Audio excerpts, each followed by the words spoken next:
Hey everybody, welcome to The Art of Comics. It's Andres Salazar. Today we're going to look at some comic books.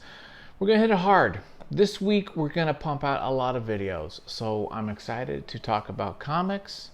But first, a moment of our sponsor. Today we're episode sponsored by Elden Ring, by the PS4, because one, we're not going to spend an exorbitant amount of money for a PS5 because we can't find the damn things. And two, because Elden Ring is seriously one of my favorite freaking games.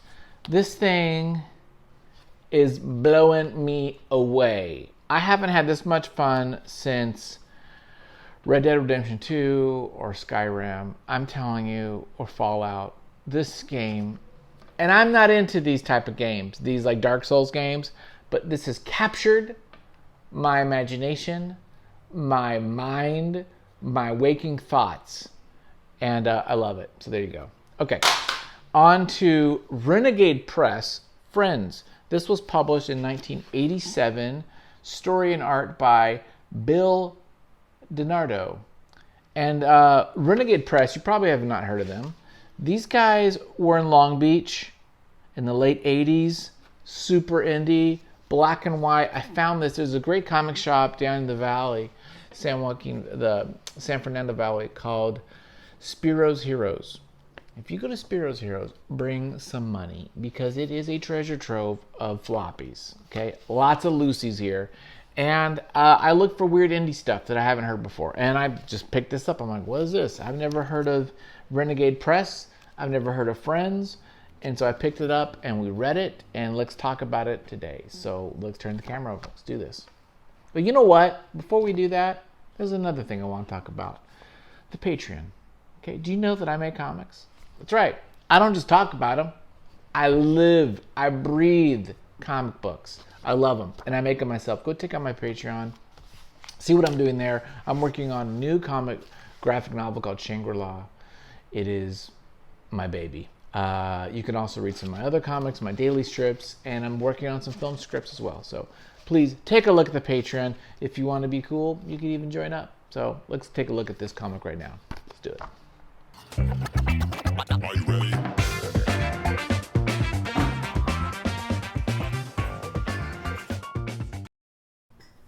Okay, guys, can you see this? Can you hear me? Are we rolling?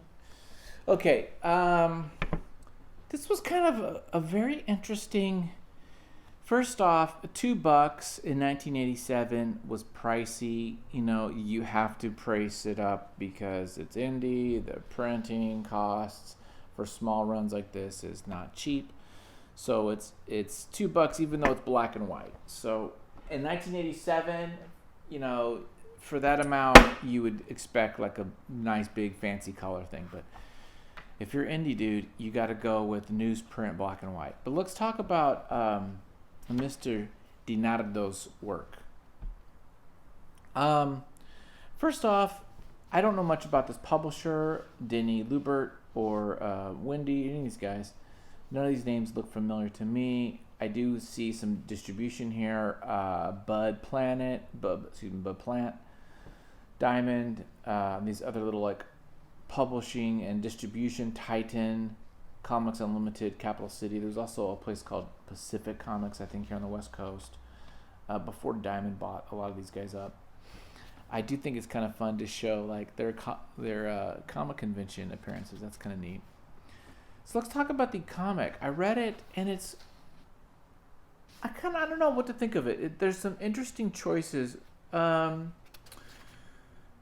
I actually kind of like this very two-dimensional profile view that he's doing. You know, he's doing the copy and paste, you know, copy over a panel. I don't have a problem with that, actually. I think that's totally a cool gimmick. And, man, is this seriously smells like cigarettes, this comic. I don't have a problem with the copy because Wally Wood said, you know, nothing wrong with that. So I'm with him on that. And he could have even done the faces. He could have just been really went crazy because it's really similar. Although I think I see some differences. So there's these three characters: Will, Brian, and then Miles. Miles is an alien. And this is issue 1, so I'm just coming in at this. And it's kind of a personal story. It's about these kind of adolescent, I would say, aged kids with this alien friend of one of them. Again, while some would say the art is very kind of archaic and rudimentary, there's something kind of charming about these drawings. And maybe it's just the proportions I like. I like the very organic line, the outline of everything.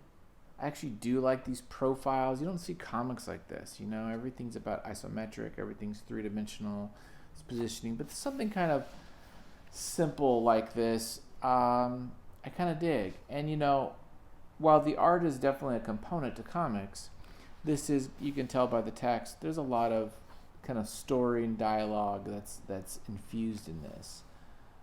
So while it might not be a visual treat per se, it definitely has a lot of like story. There's a bully character and things like that going on. This, you know, there's some nice like, you know, storytelling devices, right? You have your panel, you have your zoom in on the same panel, zoomed in. You know, there's these little things that we do in comics that kind of help tell a story that as you study the game you can kind of see. This here is kind of nice. Figures coming out of the panel border. He's above the panel. You don't really see his face, but you see the word. I mean, this is a kind of a cool, clever thing.